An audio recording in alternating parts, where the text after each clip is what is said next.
বিসমিল্লাহির রহমানির রহিম। আসসালামু আলাইকুম ওয়া রাহমাতুল্লাহ। সুপ্রিয় অষ্টম শ্রেণীর শিক্ষার্থীরা, আজকে আমরা আলোচনা করব তোমাদের নমুনা প্রশ্নের যে 7 নাম্বার প্রশ্ন আছে সেটি। তো এখানে আমাদের উদ্দীপকে কিছু সংখ্যা দেওয়া আছে এবং একটা বীজগাণিতিক রাশি দেওয়া আছে। উদ্দীপকে 3, 6, 9, 12, 15 ডট ডট সংখ্যা প্যাটার্নের কতম পদ হচ্ছে 3 ক। এই যে এখানে যে আমাদের প্যাটার্নটা দেওয়া আছে সেই প্যাটার্নের কতম পদ হচ্ছে 3 ক। ঠিক আছে।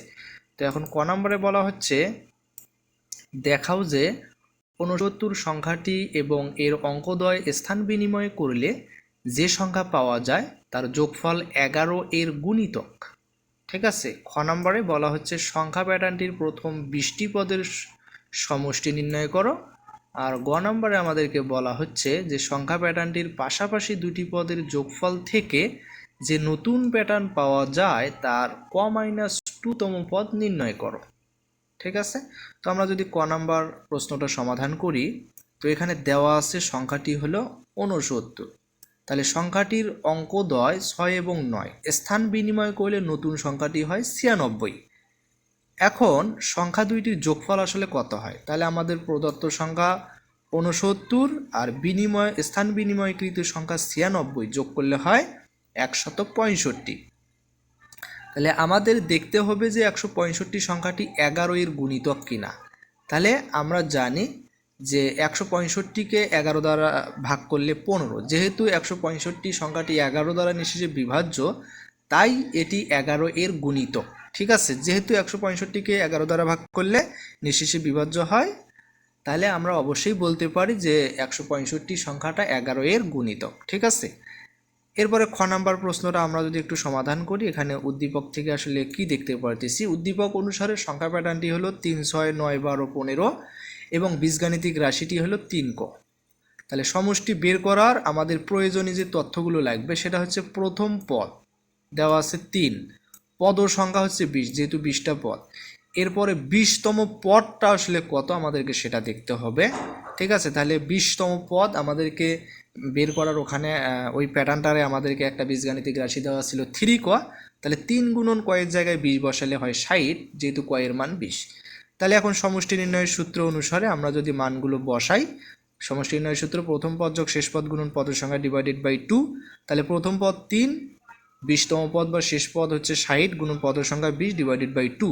3 আর 20 যোগ করলে হয় 3 আর 60 যোগ করলে হয় 63 গুণন 20 ভাগ 2। তাহলে 20কে আবার যদি 2 দ্বারা ভাগ করি তাহলে হবে 10। তাহলে 63 গুণন 10 গুণ করলে হয় 630। কত হয়? 630। তার মানে আমাদের উত্তর হবে প্যাটার্নটির প্রথম 20টি পদের সমষ্টি 630। এখন গ নাম্বার যে প্রশ্ন আমরা সেটা একটু সমাধান করব। তাহলে মূল প্যাটার্নটা আসলে কত? 3, 6, 9, 12, 15। তাহলে পাশাপাশি দুইটি পদের যোগফল নিয়ে নতুন প্যাটার্নটি তৈরি করি। তাহলে পাশাপাশি দুইটি পদের যোগফল 3 আর 6 যোগ করলে 9, 6, 9, 15, 9, 12, 21, 12 আর 15 হচ্ছে কত? 27। তাহলে সুতরাং নতুন প্যাটার্নটি হলো 9, 12, 21, 27 ডট ডট। তাহলে নতুন প্যাটার্নের বীজগাণিতিক রাশিটা আসলে কি হবে? বীজগাণিতিক রাশি নির্ণয় করতে গেলে আমাদেরকে দেখতে হবে প্রথমত কি, যে পাশাপাশি পদের পার্থক্য কত। তাহলে আমরা যদি এখন 15 থেকে 9 বাদ দিই 6 পাই, 21 থেকে আমরা যদি 15 বাদ দিই তাহলে 6 পাই। তাহলে আমরা এখানে দেখতে পারতেছি প্রতিবার 6 করে বাড়ছে। তাহলে প্রথম পদ আসলে কি হবে? প্রথম পদ 9কে আমরা এভাবে চিন্তা করতে পারি যে 6 গুণন 1 যোগ 3, অর্থাৎ এই একটাকে আমরা ক চিন্তা করি। যেহেতু এটা প্রথম পদ, তাহলে কয়ের জায়গায় মনে করো 1 বসাইতিস। তাহলে 6 1 কে 6, 6 সাথে 3 যোগ করলে 9 মিলে গেল। এখন আমরা এই দ্বিতীয় পদ 15 এর ক্ষেত্রে আমরা আসলে কি পাই দেখেন, 6 গুণন ক যোগ 3, কয়ের জায়গায় যদি 2 বসাই 6 2 গুণ 12, 12 সাথে 3 যোগ করলে 15 মিলে যাচ্ছে। তার মানে আমরা বলতে পারি সুতরাং কতম পদের সূত্রটা হবে 6 ক যোগ 3। কতম পদের সূত্র কি হবে? 6 ক যোগ। এখন আমাদেরকে বের করতে হবে ক-2তম পদ। ক-2তম পদ আমাদেরকে নির্ণয় করতে হবে। তাহলে সূত্র অনুসারে ক-2তম পদ বের করতে হলে কয়ের জায়গায় ক-2 বসাতে হবে। তাহলে আমাদের কি হবে? আমাদের হবে 6 ক, কয়ের জায়গায় ক-2 যোগ 3। তাহলে আমরা 6 দ্বারা যদি ক আর -2কে গুণ করি তাহলে 6 ক মাইনাস 6 2 12 যোগ 3। তাহলে এখান থেকে আমরা কি পাচ্ছি? 6 ক আর 12 থেকে 3 বাদ দিলে 9, যেহেতু বড়টার সামনে মাইনাস, এই কারণে -9, তাহলে 6 ক -9।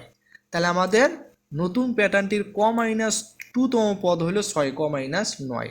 ঠিক আছে, তো আশা করি আপনারা অবশ্যই বুঝতে পেরেছেন আমাদের এই প্রশ্নটি। তো পরবর্তী ভিডিওর আমন্ত্রণ জানিয়ে এখানে শেষ করছি। আসসালামু আলাইকুম ওয়া রাহমাতুল্লাহ।